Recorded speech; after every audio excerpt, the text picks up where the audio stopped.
PFLAG envisions a world where diversity is celebrated and all people are respected, valued, and affirmed, inclusive of their sexual orientation, gender identity, and gender expression. Julie spoke with South Shore PFLAG Support Group co-founder and group facilitator Jim Hamilton to learn more about PFLAG and how it functions as an invaluable resource in our community. Jim Hamilton, welcome. Thank you so much for joining us today. I'd like to delve right into what PFLAG is and how you got to be in the position you're in today with this group. All right. Happy to be here. PFLAG is a group that originally the acronym was Parents and Friends of Lesbians and Gays. Now they really feel of just, call us PFLAG because it's LGBTQI and more than just lesbians and gays. But I got involved with that group basically through my church, which is First Parish Unitarian Universalist in Duxbury. And we had something called the Welcoming Congregation Group, and still do, in fact. And that's a group that tries to make our church open and accepting to the LGBTQ community. And we had that group since we voted to become welcoming in 1999, at which point churches, were not necessarily very open to gays and lesbians, and some really still aren't. But we, as a group, decided that we needed to do a little bit more. And the thing we thought about after bringing in some speakers from the Greater Boston PFLAG group was to form a group on the South Shore, because there were some in the Cape and there were some a little, further, just a little bit south of Boston, but nothing really in our area. And we wondered if there was going to be a need for that. So how many people or how many towns do you cover, and how many people are actively involved in the South Shore PFLAG right now? Well, we have basically a planning group of about 5 people, 3 or 4 of which have been trained as facilitators, which is what my role there really is. And I'm one of the 5 original founders. And then at any given meeting, we have anywhere from about a dozen to 20, sometimes as many as 25 people who come, most recently on Zoom because of the pandemic. Yeah. And we generally have a speaker or a video that we show up front. And then we go into the support part of the session where people talk about what brought them to the meeting, the issues that are concerning them, and we go from there. What are the primary issues that this community faces, aside from the obvious lack of understanding of some people as to lifestyle choices and lifestyle mandates? I mean, you don't often choose who you are or what you are. What are some of the biggest hurdles that your group has to jump over daily? Well, I think that the toughest part is for the brand newcomers who come into that meeting having just found out that their child is coming out, and they're trying to get their arms around that and understand how to help their child. Because I think the overwhelming message that we get from parents is that they love their kids, and they may not understand the decisions they're making, but they're going to support their kid. And they need help. They need help with working with, pronouns. Child may have chosen a different name. They may have family members who are not really very accepting. All of that kind of adds up to a lot of, concern, sometimes tears, and people really need to work through it. And luckily within our group, we've been going since 2014. That's about when we got founded.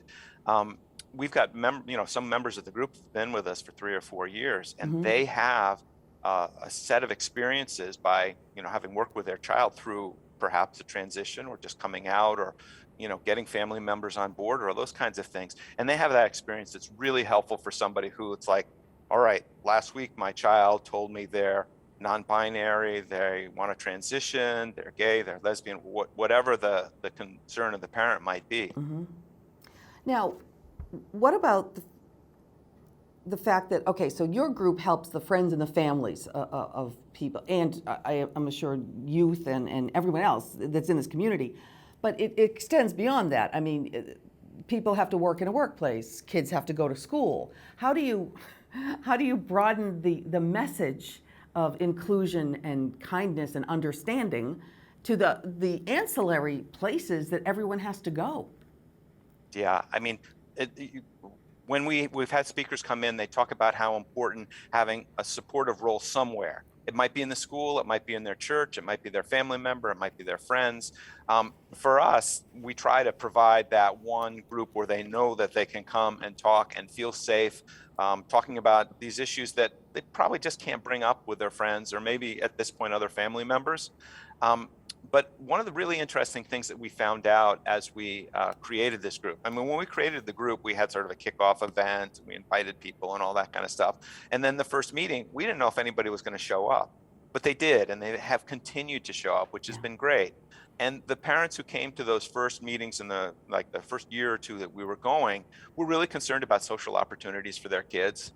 You know, they felt like maybe they were going to be outcasts and not really accepted within their school communities.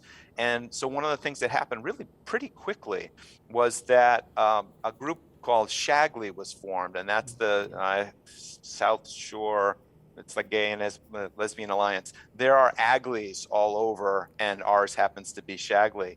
But that group had gone kind of into, you know, a little bit of hibernation, and the concern of those parents got us going again on that. So that Shagley group is now active and meeting twice a month. You know, because of the pandemic, we had been meeting on Zoom. That group really wants to get back together in person. But like I say, we as a you know, South Shore, Duxbury, Greater Boston PFLAG support group meet the fourth Monday of the month, and this Shagley group meets twice a month, generally on the second and the fourth Monday. And it just worked out so great because, you know, parents who are coming to discuss this could conceivably bring their kid to the Shagley meeting, which was happening at the same time. And so that was, you know, one small way to address, you know, the sort of the social interaction concerns. Right. And that's ongoing. Now, do you have a hotline? Do you have do parents have the ability to call you at any time, or is there a way to communicate with you if they find themselves or their child in crisis? Right. So the Greater Boston PFLAG website has a list of all of the support groups that are, you know, in the Northeast. And so I believe that's, you know, gbpflag.org. But if if you search Greater Boston PFLAG, you would find that easily. And so that would point them to us. We have a great Facebook page. One way to get, you know, information from us and on an email list that we have is to send an email to duxburypflag@gmail.com. And so, you know, that's how you kind of get linked in on that. In terms of, you know, talking one-to-one, PFLAG has a great program of essentially, I don't know if counselors is the right name for it, but parents who've, you know, gone through a training like us facilitators have, to talk one-on-one to parents. And so that is more of a program via the Greater Boston PFLAG. You know, they can set up those kinds of things. But what we find in our support group meetings, you know, I was talking about some of our old hands, people who've been doing this for a long time. It may be that, okay, there's a son transitioning to a daughter, and they're going through top surgery, and the parent who's been through that process can speak to the parent who is just trying to get their arms around it and figure out, you know, what this is all about. Right. There's nothing like someone who's already been there, who's already walked that road and can help you through it. Yeah. I am, you know, I'm a straight male married guy with my kids are straight as far as I can tell, and my position here really is an ally. But I can't speak to a parent in the same way that one of those folks who's been through that process can. But the thing that I can do is facilitate a meeting pretty well. And generally that's just making sure everybody gets a chance to talk. Nobody dominates. People are really nice to each other. And that you pay particular attention to the newcomers who, you know, they come to that meeting and they've made a huge step to, well, dial into Zoom or to show up when we were meeting at First Parish in Duxbury.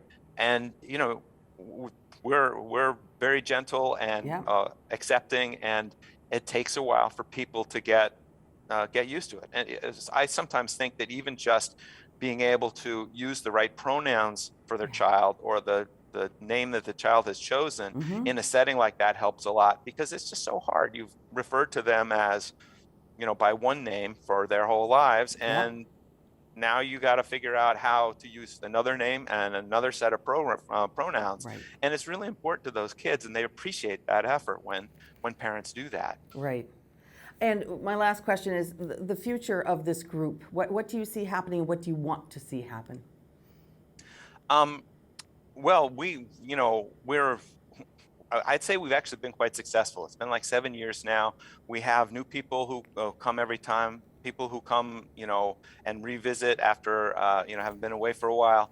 I want to see us continue that momentum. And some of that means that our original founding members, we need to develop some more volunteer involvement. We need to bring in some more facilitators, but that's just to keep us basically going. If we grew to the point where maybe having specific subgroups made sense, but we've just been a general group. Some Right. within Greater Boston PFLAG, there are some groups just for like daughters transitioning to sons. Yep. We haven't gone that direction yet. We haven't really been pushed quite with the volume. The pandemic did take a little bit of a wind out of our sails. We were doing more like 20 or 25 people when we were meeting in person. And although you might think Zoom would be a little bit easier, we've been more like 12 to 15. Yeah. And yet that typically is 1 or 2 new people, and that's what keeps us going. When those parents show up in need like that, and we can help them, and they find a group that speaks to them, and that they can also express the love they have for their child and what Yeah. they will do to support that child. It's very rewarding. That's wonderful. Thank you so much for being here and telling us about this group. Absolutely, I went to see the website, the main website, and then yours on Facebook. A lot of information, a lot of good stuff. Thank you for what you're doing very much, and thank you for joining us today. My pleasure. Thank you, Julie and Jim. Visit pflag.org or the South Shore PFLAG Support Group Facebook page to learn more.